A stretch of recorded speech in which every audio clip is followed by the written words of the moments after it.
So I'd like to welcome everybody back to the afternoon session. We have a very interesting program on tap for you this afternoon. And the title of our session is Deepening Eurozone Integration Towards an Ever More Differentiated Union. Before we begin, I would like to note that this is funded by the European Commission through the Horizon 2020 project. And we also invite everyone to participate in the program through social media using the hashtag #IndivEU, which I believe is going to be appearing in the chat at some point if it hasn't already. So to get started, we have some excellent speakers that are going to be presenting as well as commenting on a couple of papers dealing with the subject matter. So we'll have Dr. Paolo Chiocchetti, who is a research associate at EUI, specialized in comparative politics and European studies. He currently works as a research associate at the Robert Schuman Center for Advanced Studies of the European University Institute, exploring models of differentiated integration for the IndivEU project. And he also collaborates with the European Governance and Policy Program. We also have a paper presented by Professor Markus Jachtenfuchs, who is a professor of European and Global Governance at the Hertie School and co-director of the Jacques Delors Center. His main research interest is the study of multi-level governance in the EU and in the international system. We then will be joined by Senior EPP Deputy Danuta Hübner, who is a former EU Commissioner for Trade and for Regional Policy and is on her third stint as an MEP. She is also a former Polish Minister for Europe, spent 3 years with the United Nations, and was chief negotiator for Poland's entry into the OECD. And we will also have Irena Pereša, Deputy Head of Unit for Stability Mechanism, EMU Deepening and Legal Affairs at the European Commission, DG ECFIN. In addition to her work at DG ECFIN, she has worked at the Banque de France while on secondment from the Commission and was a consultant for the International Finance Corporation. So I would like to start this panel with Dr. Chiocchetti to talk about the paper that he had written, Scenarios for Differentiation and Other Forms of Flexibility. So Paulo, the floor is yours. So wonderful. Thank you for the invitation. Today I will try to give you a very brief overview of the work that I've done on scenarios for internal differentiated integration with particular attention to issues related to the euro area. Why do we need scenarios? Well, scenarios are defined in the literature as depictions of plausible, memorable, and challenging possible futures. They are a very common tool used in organizations such as businesses or NGOs, but also increasingly in the definition of overall policy discussions within states and international organizations. They serve three main purposes. On the one hand, they can help visualize the expected outcomes of key future trends and strategic choices. They can also provide shared mental models to discuss the desirability of alternative visions for the organization in question. And finally, they can help prepare an organization for external shocks and unexpected developments. On this basis, I have developed for the IndivEU project a set of 4 narrative scenarios on internal differentiation in the EU in the medium term by 2035. The results of these works can be found or will be soon available on our website, indiveu.ui.eu, in a long technical report describing a little bit the methodology, background, and development of future trends for the EU, as well on a short policy paper providing a narrative description of each scenario. And for this exercise, I had 3 main assumptions. The first assumption was that the existing clash between alternative visions of the desirable levels of integration and differentiation in the EU will continue in the following decade. The second assumption is that there will be a major recession and Eurozone crisis, for example, in the years 2026, 2028. And this crisis will be so severe as to lead many countries to the brink of a withdrawal from the Eurozone and or the European Union. So it will be a crisis which will be so severe as to threaten the very survival of the European Union. So an ambitious kind of scenario. The third assumption is that there will be a resolute and successful response by relevant European and national actors, which, however, will lead into different directions. So they will lead to 4 very different outcomes. And the scenarios are titled European Landscapes 2035, and they work as such. The first scenario, Highland Europe, represents a situation characterized by uniform further integration. The second scenario, called Mountainous Europe, represent a situation characterized by differentiated integration, where not all states remain at the same level, but some states cooperate more, some states remain at the existing level of integration. The third scenario, called Lowland Europe, will represent scaling back of the ambitions of the European projects in a uniform manner. They will therefore represent uniform disintegration, whereas Archipelago Europe, the fourth scenario, we see a situation of differentiated disintegration, where some countries will remain at the existing level of integration, where other countries will move back and regress on existing integration level. Of course, none of these 4 scenarios is very likely at present. The most likely situation in the short term is a continuation of the present course of incremental integration, a relatively modest further integration, maintaining the balance between uniformity and differentiation. But this solution, of course, may not be sufficient to save the EU in a situation of very severe economic and/or political crisis. If we want to summarize in a few bullet points the implications, the choices involved, and the outcomes of the 4 scenarios, which you can then read, of course, in full on our website. I can do it as such. So with Highland Europe, the first scenario, Europe will move toward a situation of further uniform integration. How? Well, countries will agree to form a fiscal union, and laggard countries will be forced either to adapt or leave the union, which some countries will do. No? So there will be more withdrawals. The Eurozone will be saved from this new financial crisis and even slightly expanded to 22 countries. And overall, we will see the movement toward a federal European Union with 23 member states, so less than the current 27, ambitious uniform policies, and a relatively larger budget than what is the case today.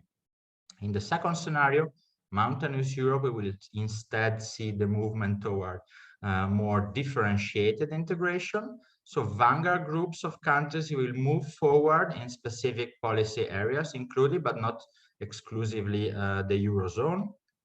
And at the same time, crisis countries will be allowed something like a temporary Euro timeout along the lines proposed in the past by Wolfgang Schäuble, for example. The result of these reforms will be an initial weakening of the Eurozone, with some countries dropping out for a certain period of time, but will be later restored and expanded to 21 members.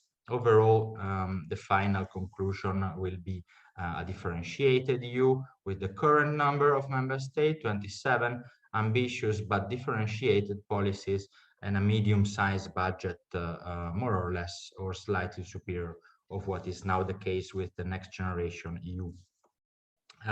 In the third scenario, Lowland Europe, we will move instead toward a uniform disintegration in many policy areas.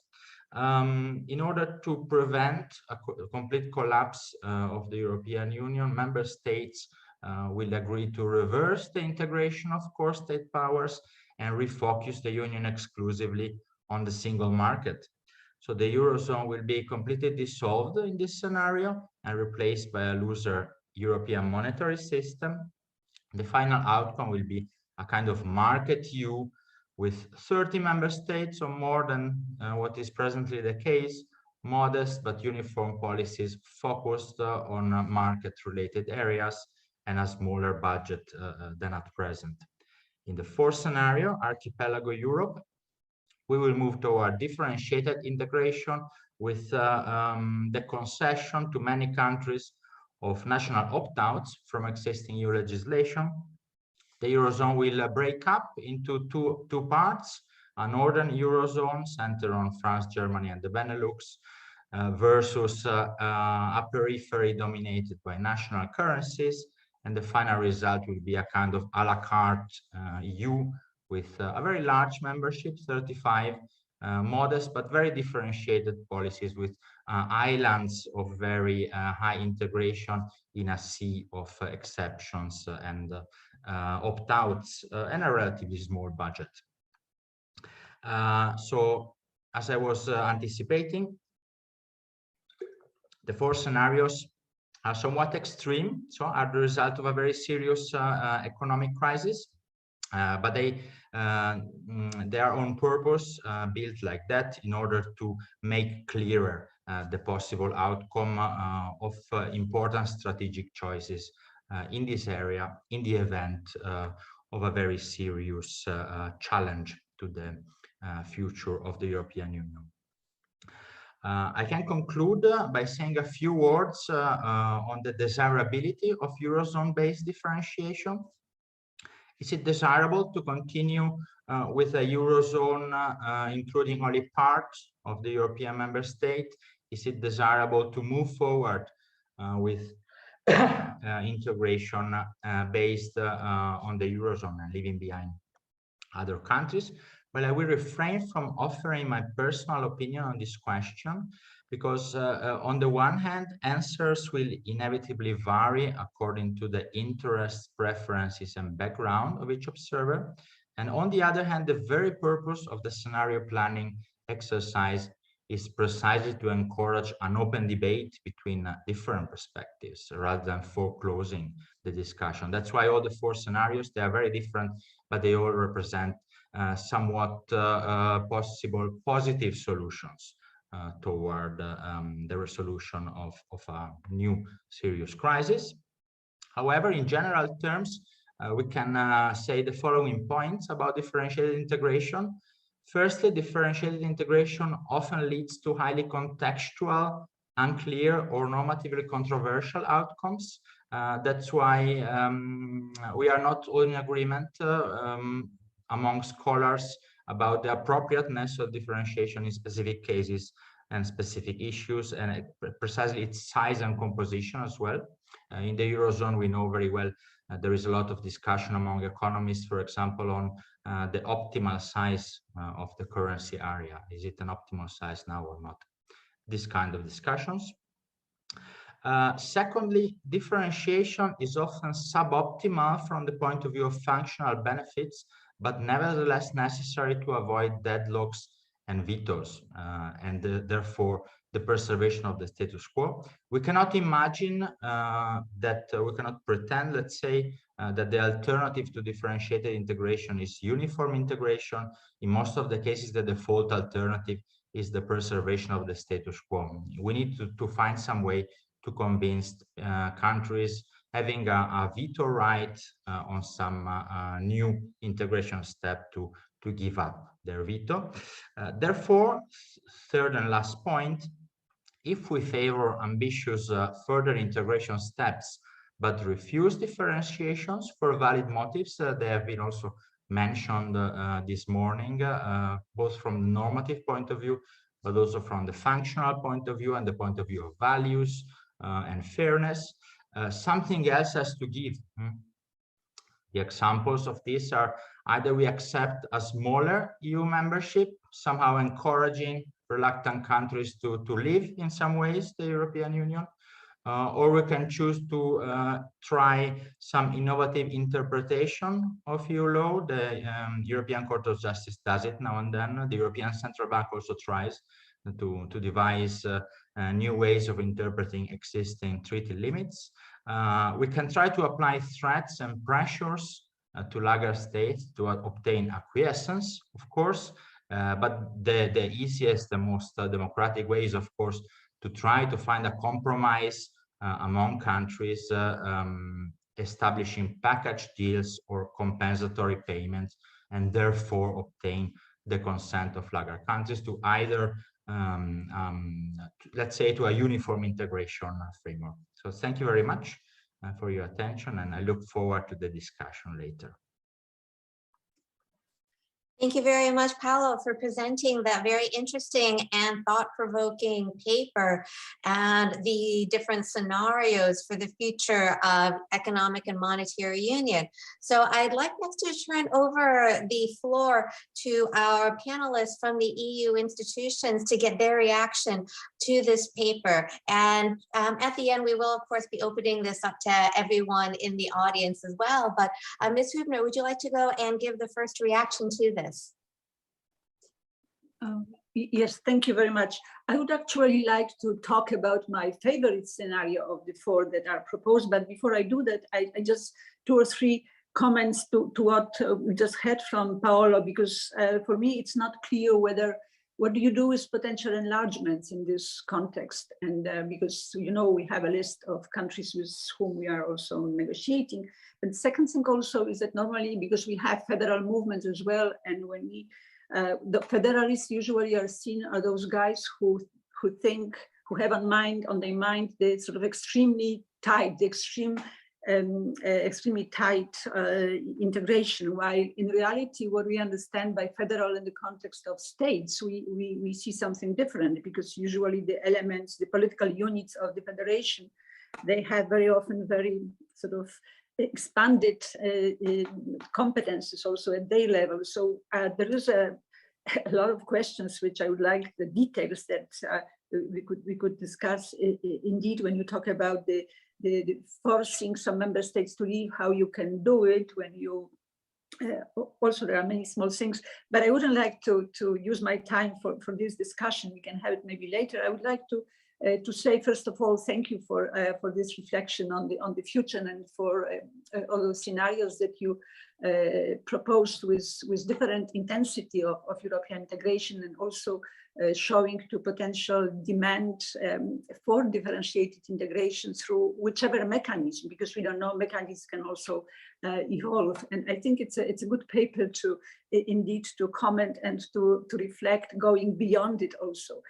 But I can also imagine that we can assume that all options you identify can happen, because there are so many uncertainties. And I think you also think this way, both within the union and also in the external world. But I would also like to say that when we talk about differentiated integration, we always have to remember that European integration is sort of by definition a process of integrating a very differentiated group of states and people as well. And it is also a process of permanent efforts to identify what unites us, what is the glue, why we stay together. And this glue can, of course, evolve over time. So I'm tempted to choose the scenario of strong move toward deepening the integration, but with element of differentiated integration. And why I think that this is maybe more realistic than other options, because first of all, if you look at integration agenda Anno Domini 2021 and beyond, we can see a long list of very strong commitments, I would say unprecedented instruments launched or to be launched. We see also huge advancement on legislation. And I refer here to such fundamental areas, fundamental for our life as people, like climate, including sustainable finance, like digital transition, where many legal acts have been already launched. I think of financial services when there is a long list in discussion, in particular the Basel package or crisis management and deposit insurance commission package, where the council has blocked so far the work on it, but we have no other option. We have to move forward. Otherwise, I think there will be a long list of risks for the union, including global, and I don't think there is an appetite among member states, and especially in Eurozone, for this. Also, as usual, the crucial challenge will be implementation. And this is particularly the strong case when we think of the new generation EU process, because here the implementation will be what will make the big difference for our integration. And we have started also to move towards new macroeconomic governance. We have a new trade policy agenda. We are moving on legislation towards a more assertive Europe in the global context. We have also two member states that decided to join the common currency area during the pandemic. I think of Bulgaria and Croatia. So there is a long list of further moves in a big volume of changes to crucial elements of European integration, moves which are practically planned. And last but not least, we have also the Conference on the Future of Europe. And of course, it can end with a cacophony of many proposals without final agreement. But I'm more optimistic when I participate in it. I'm more optimistic. I think we can already see there in the conference emerging a list of changes to the way we function, how we make decisions, how to improve our role in the global world, our economy, our democracy. All those things are emerging not from European institutions and some politicians talking behind the closed doors, but this is all emerging from citizens' panels, from working groups, which are also open, from this multicultural, multilinguistic platform that is also gathering thousands of people there. So, and last but not least, the recent turbulences generated by a small group of governments regarding the rejection of European laws, values, the role of ECJ. This is, I think, strengthening European unity against such movements. So I think that was clear in the debate we had in European Parliament, because we saw not only reactions of politicians, of bureaucrats, let's call some of us, but we see also reactions coming from citizens, and we have invested in new tools to defend Europe against this kind of irresponsible performances that some populist politicians need to have from time to time. So I trust, and this is my argument, that we are getting strongly mobilized to move ahead with the integration. But of course, there will be flexibilities, and there will be, I think, a fresh and maybe much harder than usual look at one size fits all solutions and policies, because pandemic strengthened the doubts about one best way of doing things paradigm, and this might open more reflection on specificities without blocking the move forward. So I think that moving forward the price for moving forward will be looking more specifically at specificities and then differentiation. So this is your scenario that I give definitely preference to. Thank you. Thank you very much for your thoughts on the paper. Next, I'd like to go and turn things over to Irena Pereša from the European Commission. Hello, good afternoon, everyone. So before I start, let me please thank the organizers for inviting me to participate in such a distinguished panel. And a second, a small disclaimer, the views that I will be expressing are my own, clearly, and not the institution that I work for. Mr. Chiocchetti's paper, for me, presented a super interesting framework, not to mention that the scenarios are actually also quite an amusing read. I appreciated really this storytelling model that, really like a fictional model that was very useful as a mental exercise. Let me stress right away, I do not have a specific preferred scenario in particular. I would be walking somewhere between the highlands and the mountains, I assume. This could be influenced by what I do, because as we know, an ever closer union is ingrained, nowhere else but in the Article 1 of the treaty. So let me touch upon some 4 different elements that I thought about while reading this paper. The first would be, let's say, a methodological aspect. The second would be a more of an EMU aspect.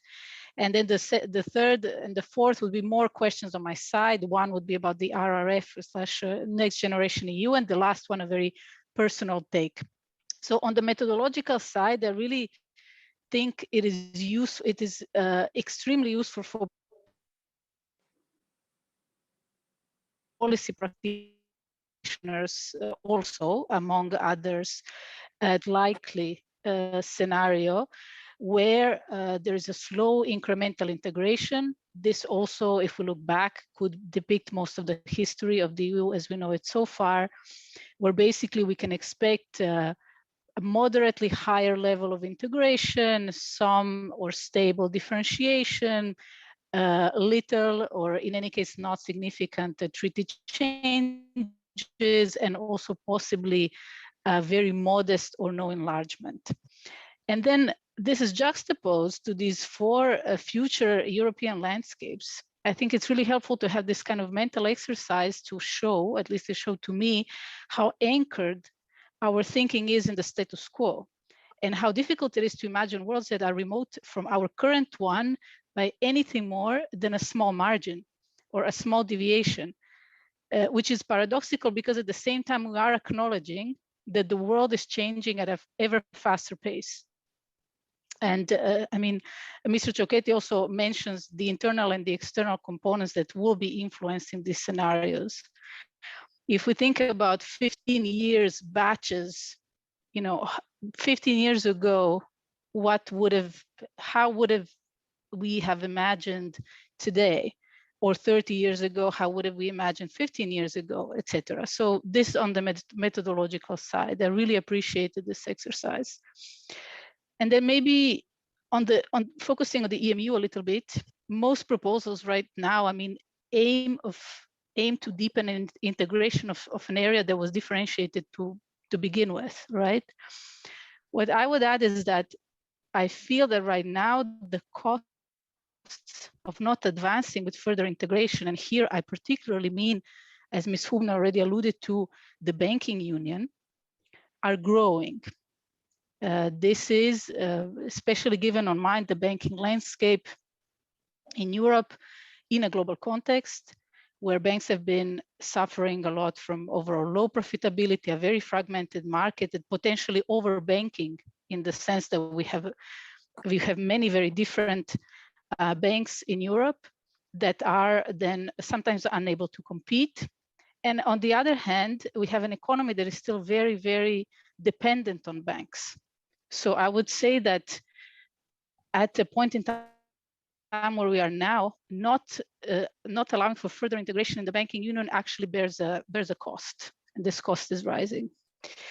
However, in spite of this being widely acknowledged, the deadlock seems to persist. Next would be, let's say, my set of questions or reflections. The first one would be the next generation EU, or the response to the crisis. This was quite powerful and comprehensive, and I think the magnitude of NGU could have been hardly imagined very recently by many actors. Really, the way it developed, the pace it developed, and this both on the issuing side and on the spending side. So both are equally, let's say, remarkable. What does that tell us about differentiation trends or not? And the RRF was also, in my view, quite unique in that the member states were really kind of in the driving seat. Yes, there was in the background the idea that the recommendations for structural reforms and other reforms have been made within the European semester before, but actually, really the member states were in the driving seat. This is reflected in the heterogeneity of these different recovery and resilience plans. Some are quite lean, or we could say some are quite lean and some are really all-encompassing. So I would say in terms of national ownership, we might come to that later. This, my question is, what does this, is this a precedent for something, or what is the impact? How did we get to this? And then a very last remark and a personal one. It is really impossible for me to look at these medium-term projections of, let's say, these 15-year batches. That's from my personal history. So I'm Croatian. And within the last two 15-year batches, I lived both through the process of EU accession and also an armed conflict on European soil. This still happened within, the last 30 years. So it is, I retain this optics when thinking about the scenarios, both in terms of what can happen and also in terms of the way I think about differentiation and integration. And here maybe, and this I will conclude with, one of the things that that I wasn't sure about in these scenarios is actually that this integration scenarios led basically to an increase in new membership, because they were more a la carte. You could choose, but then as a result also was a more fragmented union that a new member would enter. And I was wondering whether this was really the case, because the appeal of EU membership, at least for the newer member states, was really in joining this community of shared values and shared policies. And the main benefits were trade, free movement, policy cooperation, peace preservation, and common decision making. So I'm wondering whether, should this be taken away, whether the appeal then also to newer member states would remain equal.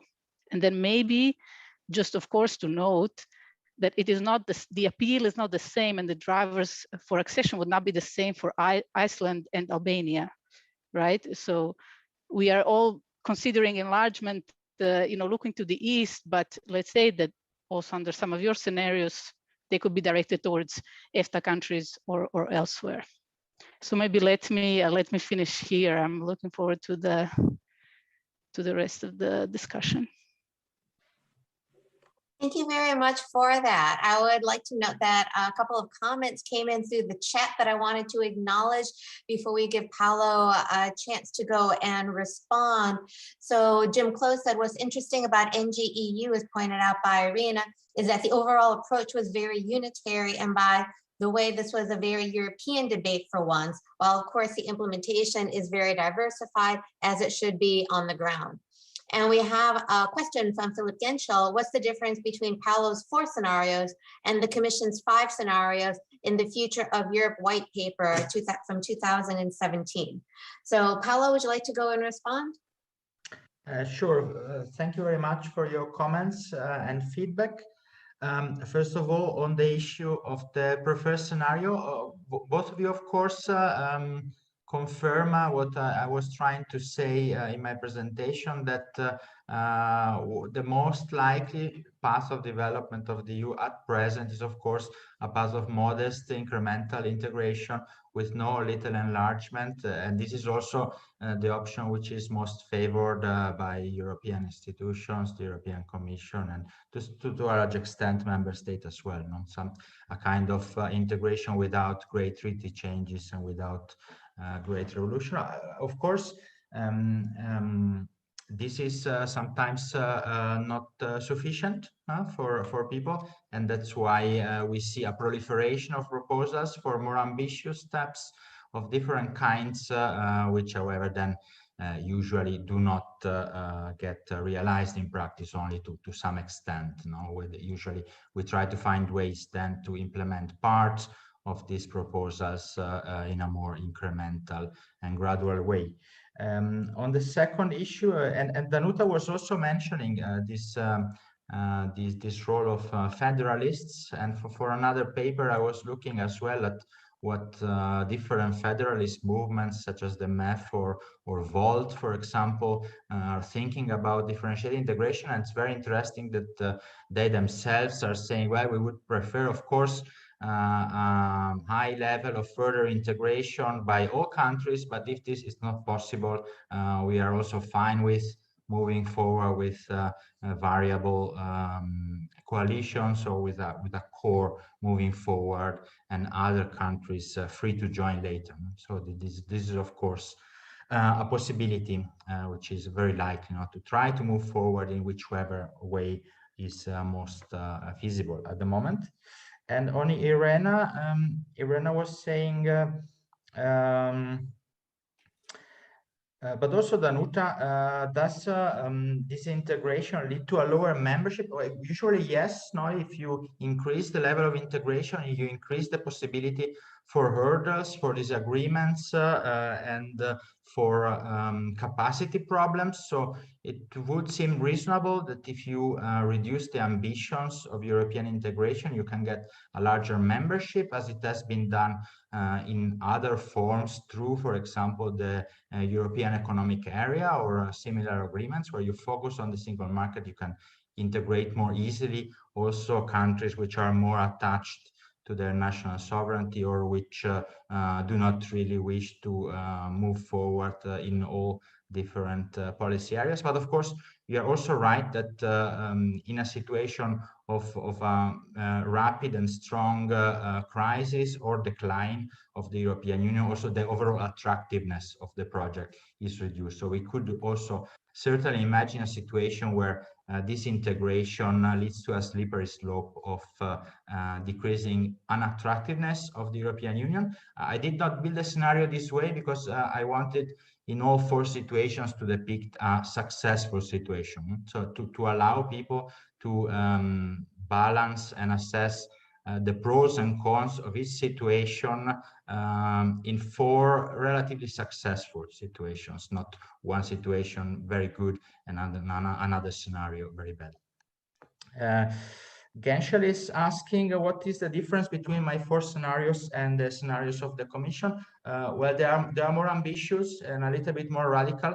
The scenarios of the Commissions, they all presuppose virtually no treaty reform and what we have been saying, this kind of path of incremental and marginal and modest integration or stability toward the status quo, and do not really take into account the possibility of forms of disintegration and rolling back of European competencies and powers. They just say in some scenarios we reduce the ambitions of the EU in specific areas, but still we maintain the existing level of integration. And I want to expand a little bit the debate on a longer medium-term period and see what the different possibilities in all directions were.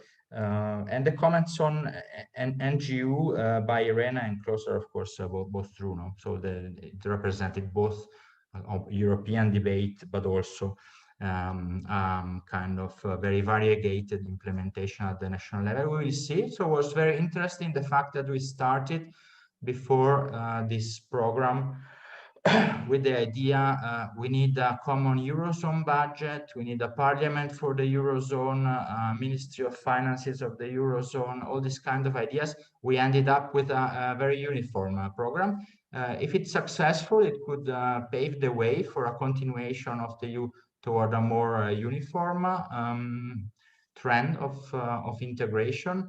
But we will see in the next years what happens with fiscal rules, with the macroeconomic imbalances between countries, sustainability of public debt, all these kind of issues.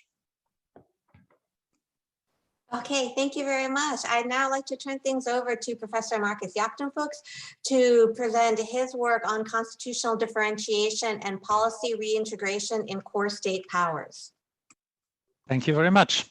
Whereas Paulo has spoken about what will most likely happen in the future, what we are looking at, and this is research that has been going on in DiffEU with Marta Migliorati and Philipp Genschel, what we are looking at is what happens after we have differentiated. So the idea is really that the first thing is we decide for differentiation and then something happens. And that is based on this distinction between constitutional versus instrumental differentiation. We should be aware that differentiated integration is really a huge box of meaning that encompasses an enormous amount of things. And we should be careful not to overgeneralize with things because several forms lead to fundamentally different outcomes. So constitutional versus instrumental DI is the distinction between the unwilling versus the unable, between permanent versus temporary, between multi-destination versus multi-speed Europe, as Enrico Letta has put it this morning, between core state powers versus market integration, and between concerns for political identity or sovereignty issues versus economic and functional. And the standard assumption is that constitutional DI in that sense is self-reinforcing. So once we have it, it is going to stay. And the reasons are that interdependence between the ins, the in group that has differentiated increases, they have more things to do with each other. The interdependence between the ins and the out decreases. This is some kind of the Brexit hope, you know, we are freer, we can more do what we want. The identities develop in very different directions. The ins become more and more federalist. The outs can live in the sovereigntist world. The costs for the outs would be low and decreasing.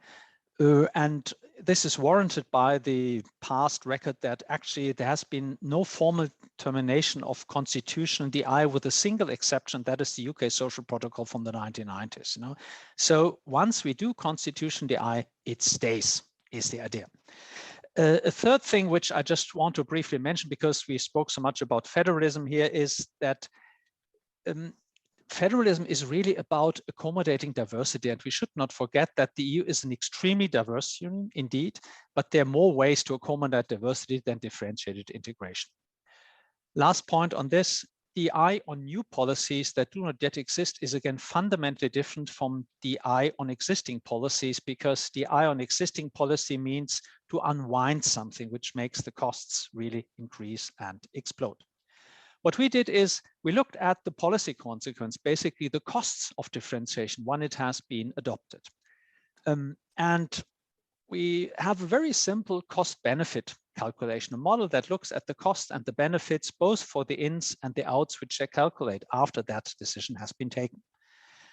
And our findings are that the costs for the outs are not low and decreasing, but are variable and may also be high and increasing. This is, for instance, has been the case in EMU during the Eurozone crisis. There may be functional benefits for the ins and negative externalities for the outs, which we see, for instance, in justice and home affairs, which is not the topic of that panel. So very simply, both the ins and the outs, after differentiation has been decided, they calculate the functional and the political costs and benefits.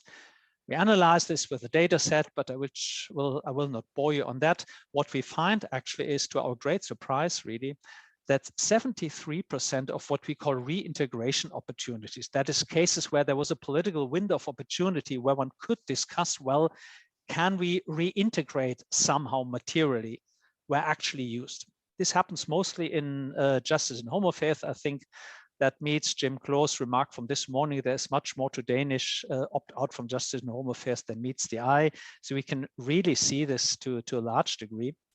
What is also interesting in assessing the future of DI as a political strategy is that reintegration is usually driven by the outs. So those who were outs actually demand to get in somehow, and the ins never object. So all those fears about Schäublian two-tier Europe, you know, with a hard closed in group and the outs can bang at the door and will never be let in. In the past, we have not seen this. Yeah? And here again, this is just about policy costs. The policy costs for the outs increase. They feel the pain, so to speak, of being out, and they seek reintegration despite their sovereigntist concerns. That results in what Franz Timmermans has called this partial pregnancy, so that it does indeed work. We have DI provisions that remain on the table, but they're undermined by other means, with what Bruno de Witte has called this legal engineering. You have very complex provisions, you have additional treaties, you have all kinds of rules that de facto make the outs participate in the policies of the in. There's a risk in this that it creates what you can call organized hypocrisy. Now, it really depends on how you assess this. One way of seeing it, that the apparent and the formal DI is de facto undermined. The other way of seeing it is that the outs have the cake and eat it. You know, they can claim victory. Yes, we are not part of this integrated policy, but we just participated in it whenever we would like to do. It also means that they have much more flexibility, so they do not have an overall agreement on participating in justice and home affairs, but just where they want it. You can also make that argument that this is a great support for populist arguments. The elites reintegrate despite the popular opposition, according to it. And there is an issue behind this, because much of these opt-outs were requested after a popular referendum. You know, coming to the EMU, I think it's important to highlight that the EMU is in many respects an outlier in the overall differentiated integration setting. First of all, most of this has always been instrumental DI. Instrumental DI is, I think, politically not so exciting. It's just transition phase. You know, it simply says, well, you cannot make it at the moment. We give you more time. Fine. that is good. One should do this. It exists in all kinds of eras, in centralized states. You have it in corporate governments and all kinds of things. So why not? No problem. The constitutional DI has been partly a special case because the ins arguably suffered more than the outs because they had a loss of credibility. I mean, what EMU, what monetary union is if wealthy Northwestern European states such as Denmark, Sweden, and UK simply do not want to participate despite a strong will to do so.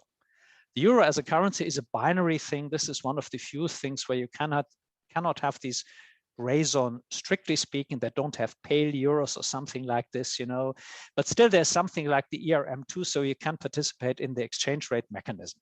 That is different really from Justice and Home Affairs and CSDP. We had some of the reintegration opportunities used. We have this mainly with agencies for the integrated financial market of the EU. That resonates a little bit with what Irena has been saying. So the EBA, the IOPA, the ESMA, the European Securities and Markets Agencies have all been integrated. And I think that comes from this realization that we live in an integrated financial area where there are really costs of non-integration. Whether these three agencies is enough, I leave to you to discuss, but we have it here. We also had it in the Eurozone crisis with the bailouts, you know, mainly with the EFSM, which was a temporary facility, but where in the end, the UK and Denmark had strong assets in Ireland, you know, and they participate in bailout programs, which were funded through the budget, which is a typical thing. So they were funded through the budget, Denmark, or they were guaranteed actually through the budget. Denmark and the UK participated in that. Sweden had similar concerns because of a spillover to the Baltics. But to cut a long and complex story short, the outs in EMU did publicly parties say, yeah, good luck that we're not in this, you know, in this mess. But de facto, they participated in some of their bailouts because they felt the pain of being out of this. They couldn't simply say, we do this. Constitutional DI in the monetary union, strictly speaking, loses significance after Brexit. I mean, Denmark is in the ERM2, so it pegs the ground to the euro. This is a kind of symbolic politics. They can pull the emergency brake if they wish, but they are somehow closely associated to it. The UK is gone, so what is left with constitutional DI is two small but wealthy Northern European state. After COVID, we have been speaking a lot about next gen EU. It is perhaps worth mentioning that the ESM, which was a differentiated actually policy instrument of dealing with the Eurozone crisis, has been marginalized. I mean, it has been somehow tragic to see how much the ESM offered its money to countries in stress, and that money was not being offered. So we have the undifferentiated next-gen EU programs. The crisis in many respects led to reintegration. You could say the costs of interdependence really has beaten sovereignty costs for many people.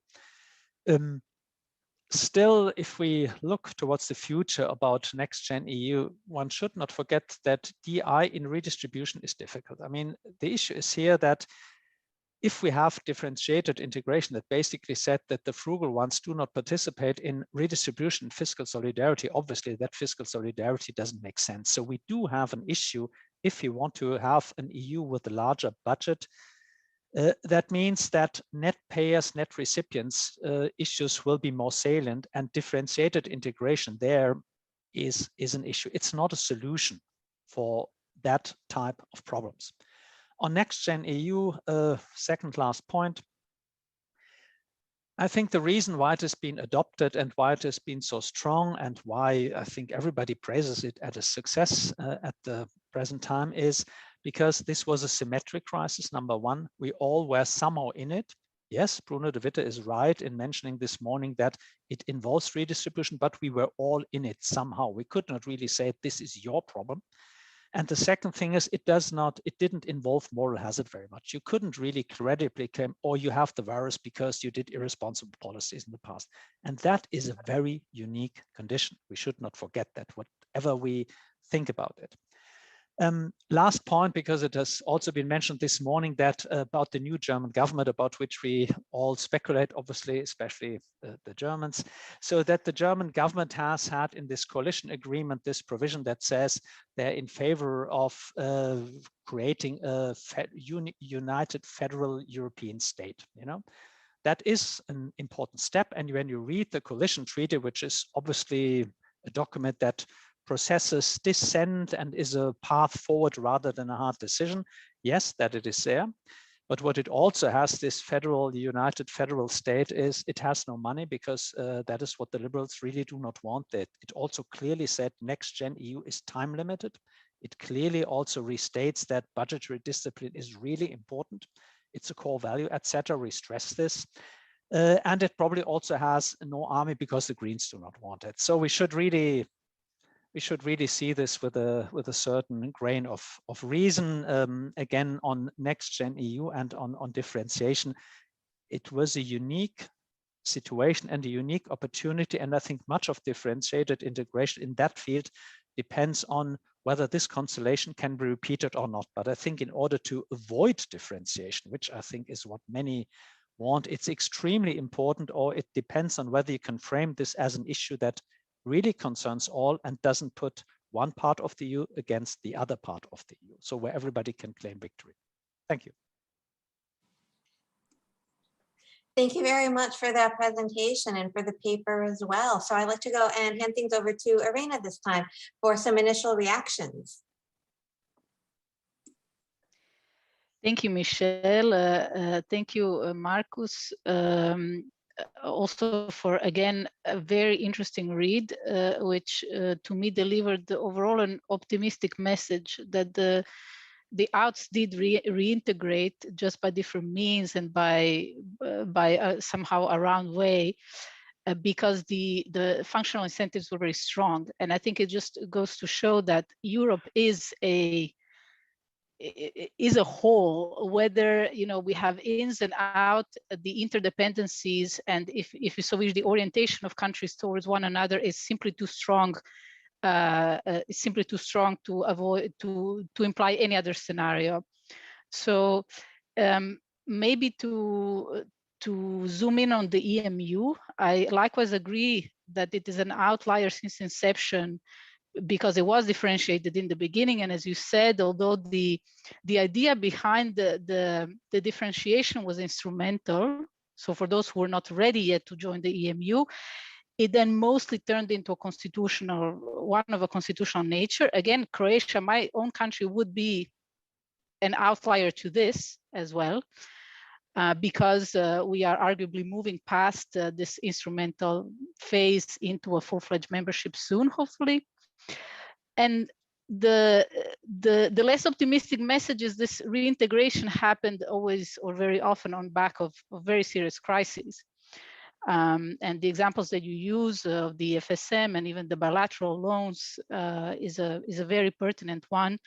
By the same token, this same crisis also discouraged more members of joining, so kind of solidified the outs in some other aspects. Let me come back and just briefly to my previous argument of costs of not pursuing banking union, which are rising for the ins, but I also would say I think they're rising for the outs as well, because the financial area is integrated in Europe, even though in the aftermath of the last crisis, countries like the UK and Denmark, they did decrease their exposure to periphery countries. Still, there is no way that the banking union banks, any kind of turbulence would not have an impact on countries that remain outside. Lastly, I would also agree that the EMU has this all or nothing quality a bit, that basically makes the fine tuning that we were talking about in some other areas a bit more difficult. Now, maybe to put this a bit in the context of some current discussions, I would first like to paint a little bit the backdrop post-COVID. So we know that the debt ratios are high. They're also exhibiting diverging trends. Also, not all countries are recovering in the same manner. The correction of existing imbalances was interrupted, and this is not, for instance, only public debt, but also private debt that we know soared during the pandemic. And some new challenges have emerged. For instance, in some countries, we have fragilities in the housing markets that are really either appearing or becoming more obvious. And basically, as you now know, there is the economic governance review has been relaunched after the pandemic has allowed it to be relaunched. But of course, with on mind this new backdrop that was not there before. Maybe just to say that the reviews of the 6-pack and 2-pack would have been expected anyhow, because it's a legal requirement. And then, but then now the new situation is putting everything in a different context. The economic governance review should, in my opinion, and coming back to our discussion, really focus on national ownership. This is the only thing that will lead to better enforcement. So whether we are talking about the fiscal framework or we're talking about the MIP, I think this is really the key. And again, coming to the RRF, I hope that there's already lessons we can learn from this early phase where programs were agreed, and then hope that this is really the approach that will bode better for the implementation phase. And then maybe just the last remark that I would have on what you mentioned about the preference of RRF and SURE versus the ESM instrument. Well, maybe just to say, first of all, I think these are two very different animals in a way, but I would add two more elements into the mix. One is a certain perception that the ESM is somehow related to financial assistance programs, which I believe is a strong, let's say, emotional notion that might prevent some countries from resorting to it. And a second is a more pragmatic one, which is reflected in simply in the costs of borrowing, because the ESM cost of borrowing reflect to some extent the pre-low interest rates conditions, because it is a blend of all of the instruments that they have currently in place. So in a sense, there is a margin there that actually makes it a bit more expensive for countries to use. So I will leave it here, and I'm open then to expand on any point. Thank you. Thank you very much for your remarks, Irena. Danuta, would you like to offer some comments on Markus's work? Yes, hope I'm not, yeah. Thank you very much. It was very interesting, actually, what Markus said, and also Irene comments. And I'm just, not to be too long, I just would like to make 3 comments related, I think, in my view, to what you have been saying. But then you also asked me, Michele, to say a few things on also on post-pandemic or Brexit comments, which I could also share. But first of all, I think what we see, all of us, I think we see this difference between the differentiation and fragmentation, that we have situations where Europe is having the whole areas which are fragmented, meaning there is no policy to differentiate sufficiently, in a sufficiently convincing way, to the member states so that they could all join in and participate in the integration. And the banking union example that we just heard, I think is really an example of the clear fragmentation of the financial market, in spite of the policy framework that is aiming at integration of the market, with I can imagine with some dose of differentiation when it comes to a certain amount of national options and discretions here and there. But definitely we have fragmentation where common policies fail, where they are not agreed, they are delayed, they are not being implemented. So it's like a failure of policies fragmentation. By differentiation, for me, can be a purposefully or thoughtfully prepared scheme for the policies to be implemented that would allow us to stick together to the maximum we can. So I think this is something which I consider very important. The second thing which I thought is also useful to comment in the context of what Markus said is that, of course, we are talking here about a political process because the integration, Europe is a political construct, fortunately a democratic one, which means that it is able to change.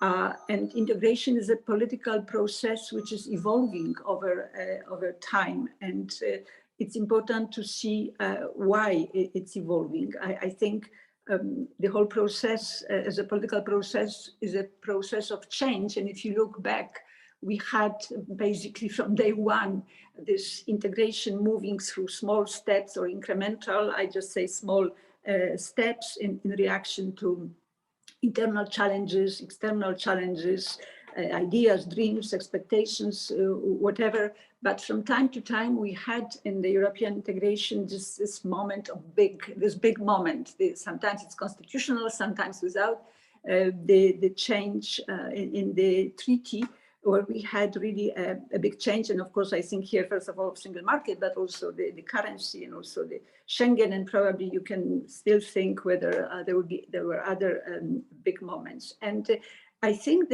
all the small steps and big moments, they were aiming, I think, in principle, toward deepening of the integration. And in the European Union reality up to today, I think it can be only done through policies. And here we were very often successful, I would say. I think the current state of the union is still a proof of it. But there are moments where making policies, we have to cope also with the politics, which is, as we know, is not done yet at European level, but it continues. We talk about it for decades.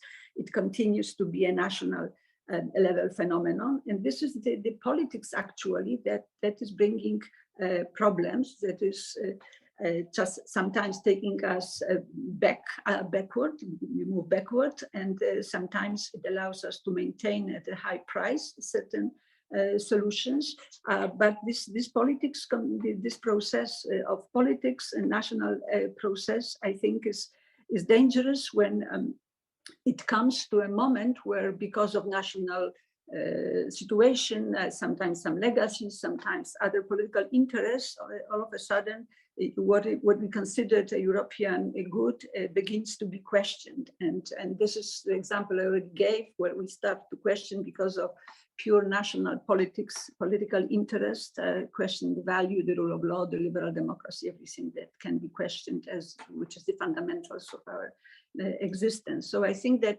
politics will be always a threat, I think, to also in the future, and to achieve the further integration, we just have to take this into account, and how to have the governance effective in spite of the national politics. I don't know. We are looking now with the European semester, which becomes the hub for the governance actually of the recovery and resilience facility, where we have democratization and decentralization of the whole system. So this might overcome, I think, maybe also negative aspects of the politics. But this is a big issue for me, which I don't know what kind of solution we could have.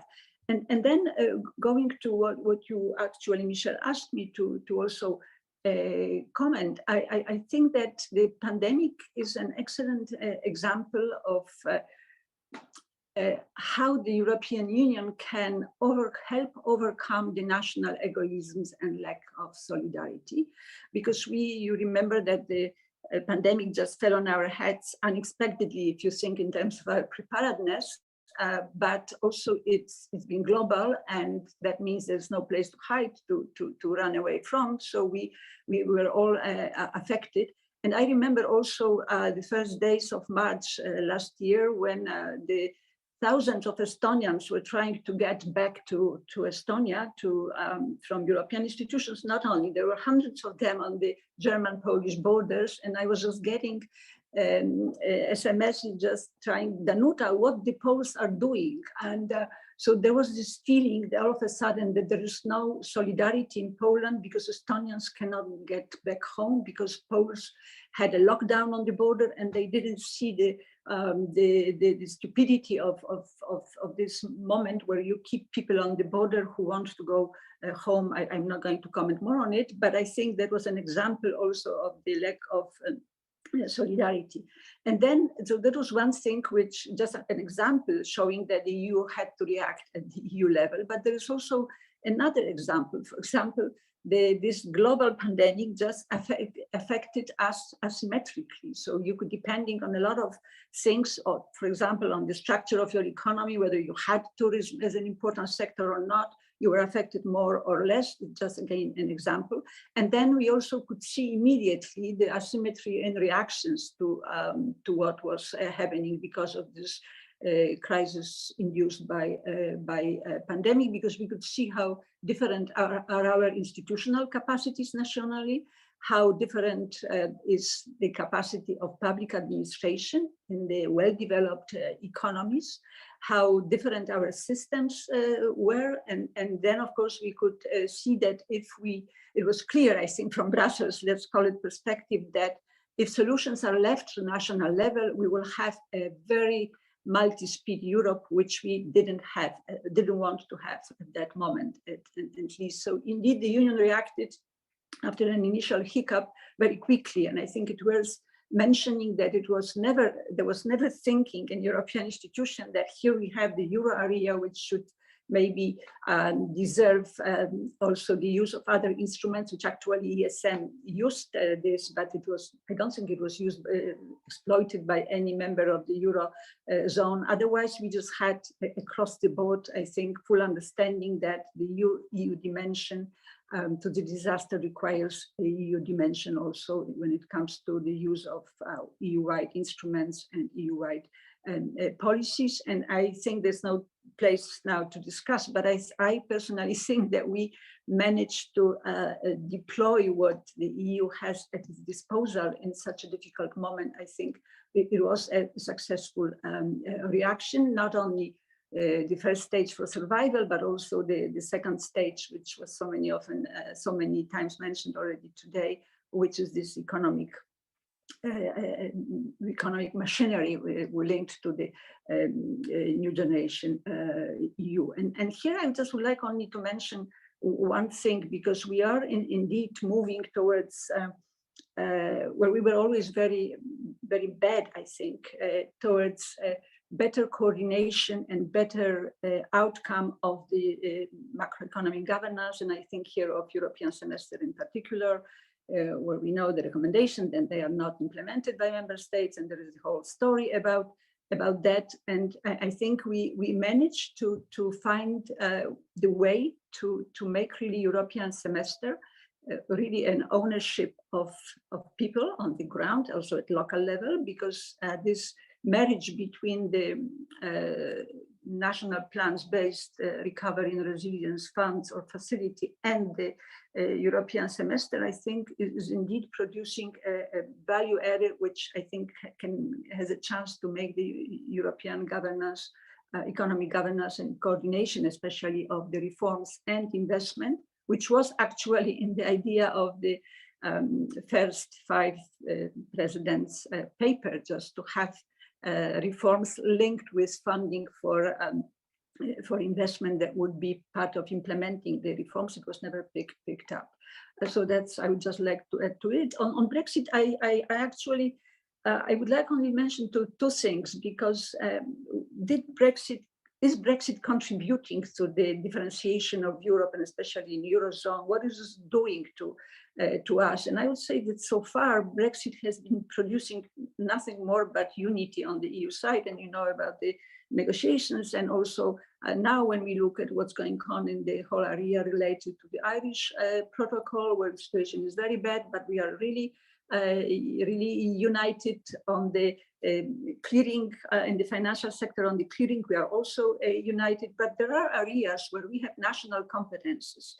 And the risk that, for example, even in the wholesale banking, the national competences mean national solutions. And that means that the race to the bottom to attract capital from UK, for example, can start taking place. And it's not only the financial sector where we have national competences, as we know. So there is this risk that lack of European competences in certain areas can help to divide, further divide Europe. So this risk, I think, absolutely clear. And the second thing which I think deserves attention is that the UK played an extremely important role in the whole structure, the Eurozone, one part of the structure, and the non-Euro countries, the second structure, because EU has been very powerful, the biggest of those who do not share common currency, and it was very often speaking on behalf of those tiny, small remaining states without euro. And this big economy and big politically powerful administration and political and in terms also of political role, country is gone, it's floated away simply. And we are having now a group of Romania, Poland, Hungary, Czech Republic, of course, Sweden and Denmark, but on different probably ground, you have to look at them, that are without the UK. And I don't know what it will mean, but I think it's an area where we have to look carefully how we really treat the whole euro, non-euro, the two-speed Europe, how we look at it today, because the situation is completely different than it was before the Brits have decided to leave us. Thank you. Okay, thank you very much. So we have numerous questions and comments in the chat. And so I would suggest that I pose them to the panelists, and then that will be our last round, given that we don't have an enormous amount of time before our panel closes. So we have a question from Brigid Laffan to Markus. EU budgetary dynamics have been driven by net contributor, net beneficiary dynamics. Could or would more EU or collective owned resources take the sharp edges off budgetary politics? A question by Jim Cloth to Danuta Hübner. How do you see the debate in Poland about joining the euro? Is the fear to lose sovereignty stronger than the fear of being left out? From Jonathan Zeitlin to Markus, Irena, and Danuta about banking union and its relationship to the European Banking Authority. Of the original banking union out, 1, the UK has left the EU.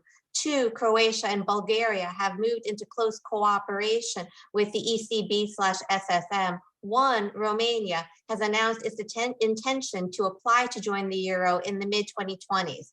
Of the remaining 5 outs, 2, Denmark and Sweden, recently published reviews which were relatively positive about the instrumental benefits of joining the banking union, while the Hungarian opposition, which seemed to have a reasonable chance of winning the next election, has said it would apply to join the euro.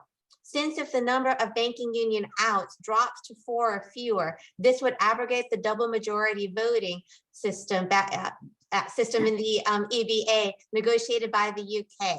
And I wonder if this would not trigger a broader application by the remaining outs to join the banking union.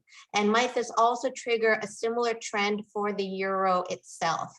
And we also have a comment from Alexander Schillen. Did I understand correctly that Markus's research focuses on constitutional differentiation?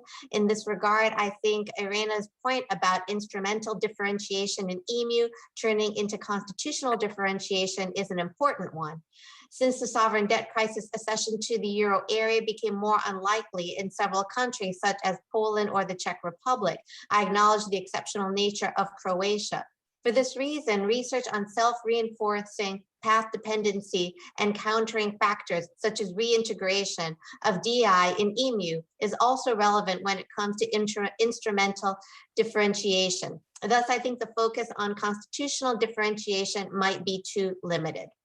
Okay, so I suggest that we go Markus, Irena, Danuta, then Paulo, if you'd like to have any final thoughts as well. Markus? Okay, thank you very much for all those comments and questions. Obviously, given the limited time, this has to be limited. So my first reply to Brigid, I mean, a simple reply is if I knew that, you know, but this is not what you want to hear. I think the positive version of this is to say, if we have a larger cake, there is more potential for upgrading common interests. You know, you can have it more as a give and take, and you can see this as a source of revenue that you can actually use. The problem is obviously to get out of these debates in the frugal countries, where I would include Germany, that this is all our hard-earned money that is spent elsewhere where we do not have anything control, which is not upgrading common interest. But it's difficult to get out of this. If I may say something again on the new German government, again, we will see what it does. But I think it's fair to say that there is a strong sense of needed investment and that one needs to do something, and simply to say we do not spend money and underinvest is not helpful. That is coupled at present with a sense of, yes, but fiscal stability and has to be maintained. So how this ends, we will see. But I think there is hope, so to speak. The second point that I would like to mention, and that is all not so directly related to differentiated integration, is it reminds me of a remark Paul Krugman once made 10 years ago or so. He basically said, yeah, what you guys in the EU do is you discuss these things all the time. We have major fiscal redistribution in the US and nobody knows, okay? And I think the grain of truth in that remark is that the problem of the EU is that it has to renegotiate many budgetary deals all the time, which is a great opportunity for all kinds of veto players and for grandiose political debates that say, no, we save our money, and it does this really a lot. So if we would have a larger budget, probably that would ease things, is what I would have said. To Jonathan on this banking union issue, I mean, the general point, I think, with differentiated integration that Frank Schimmelfennig has also made very clearly is it really depends a little bit on group size, and this cost-benefit calculations between the ins and the outs simply mean differentiated integration where only 3 countries go forward is very risky because you're really a small minority. If it becomes clear that in differentiated integration, the outs are just a small outlier group, it becomes politically and factually much more difficult. And that may be the case also what we see in banking union, On that question from Alexander on the gray zone between instrumental and constitutional differentiation that Irena has also alluded to. Yes, certainly what used to be instrumental differentiation, they're just unable to, has turned into, we are also not willing to for some countries. That is correct. What our research has just shown is that even if you have that position, we do not want to do this. You also do feel a certain pain. You do feel the pain in crisis because of the interdependence of banks. It really depends where your banks are invested. It was just, it was not bad luck that British small savers had so much money in Irish banks. It was for obvious reasons, and it really depends where the next crisis hits and where the problems are and where whatever Polish, Croatian, etc., Czech banks have their money. I don't know this by heart, but this is the issue, and you do not drown your own banks, basically, is the idea. But true, the argument is there. I mean, in the extreme, I'd say the long-term sustainable non-integration, constitutional non-integration is really much easier if you're rich and wealthy. This is the Norway and the Switzerland option, really. You pay a huge price for this. You clearly do not want it, but you have to pay a huge price and you can afford it. How that turns out for others depends on very concrete circumstances. The argument in that paper is just to say, there is this strong force of interdependence. It's by no means an automatism. We should not dream ourselves into we are all dependent on each other and eventually they will all have to join something. But there is a price tag on this. It's not just that the outs stay out and this is costly. That is just the argument. Thank you very much. Thank you, Irena. Thank you, Michele, and thank you for the question. I will try to respond briefly and then also kind of make it my last remark.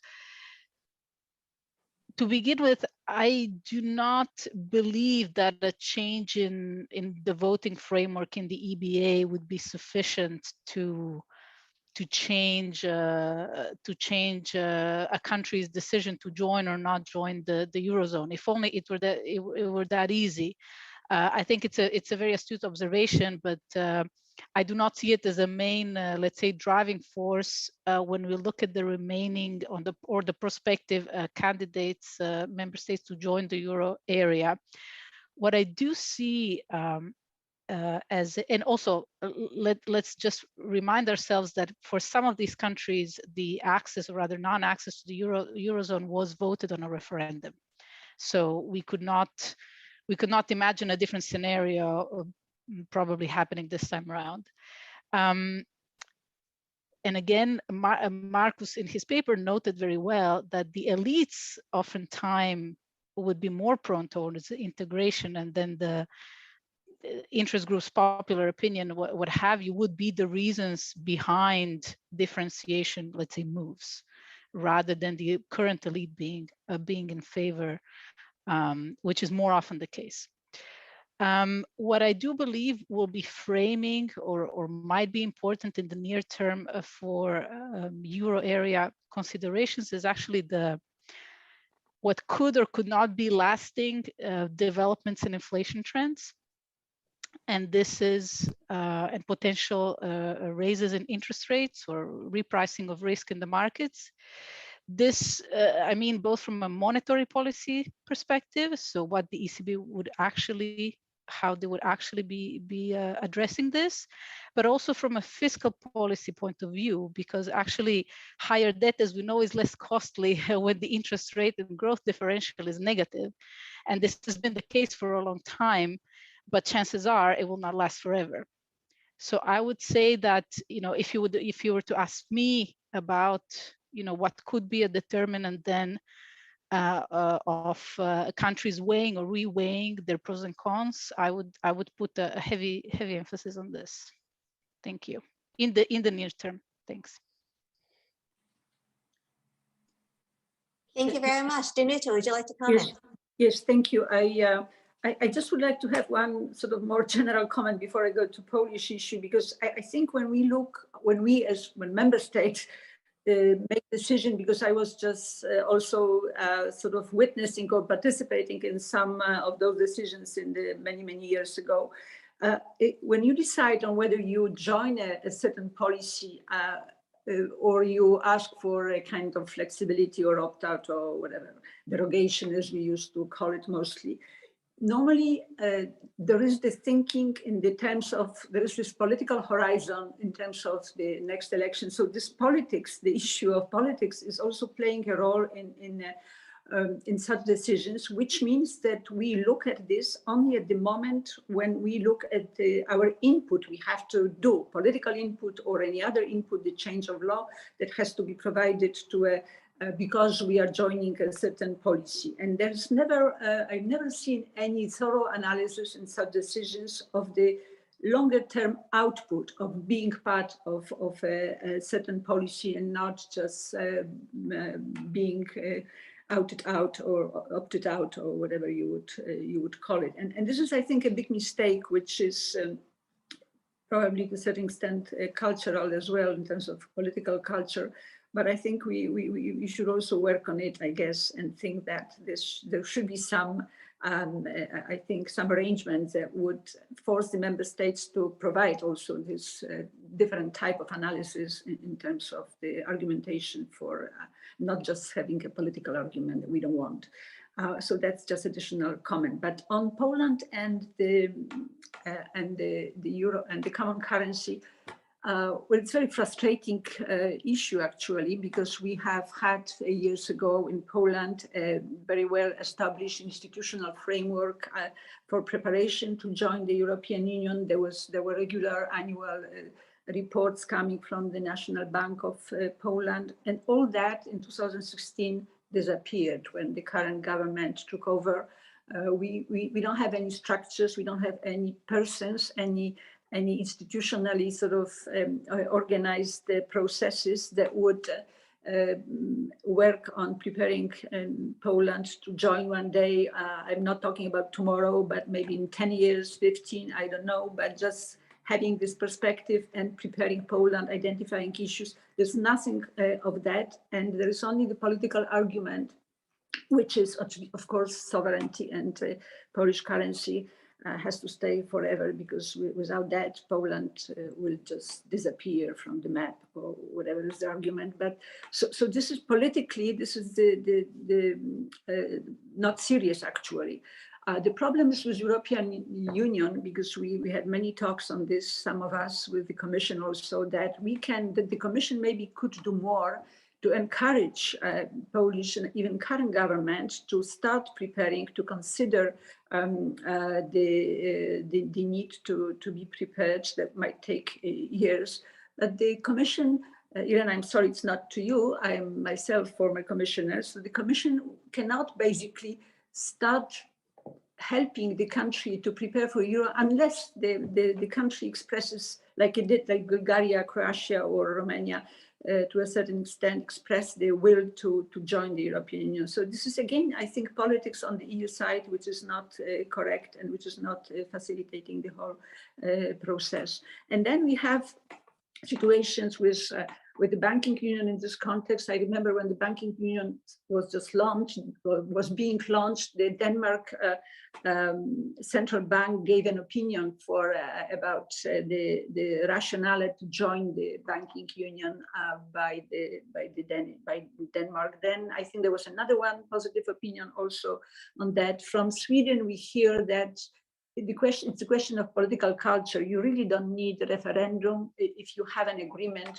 among political forces within the Swedish parliament. Then, of course, situation changes because of the elections that take place. But I think it's not a big problem for those countries to join one day. I think if they want, they are prepared to this. The problem is those remaining 3 or 4 still countries of Central and Eastern Europe that will lose. I think after, that's the last issue I want to raise, that one day we will come out of this crisis.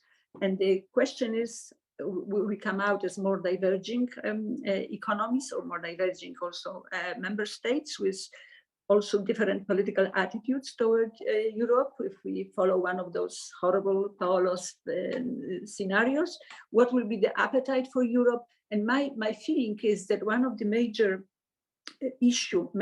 sort of pillar in this post-current crisis situation will be really the fact that a member state is sharing common currency or not. Those who will come out from this crisis really as this margin without the common currency will be, I think, also losers for many years to come. And that's why I think it's a political irresponsibility not to work on joining the European Union, the European currency in Poland. I think I will stop talking.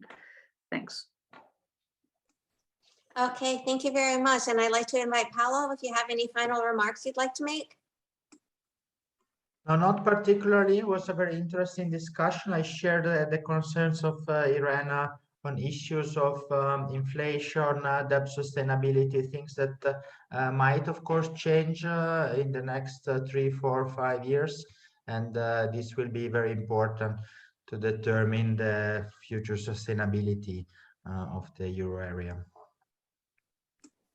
Okay, thank you very much. Well, I'd like to thank all of our panelists today for a very interesting discussion on the future of the Eurozone. And I'd also like to thank our participants for participating and for your attention this afternoon, and of course to TEPSA for organizing this event.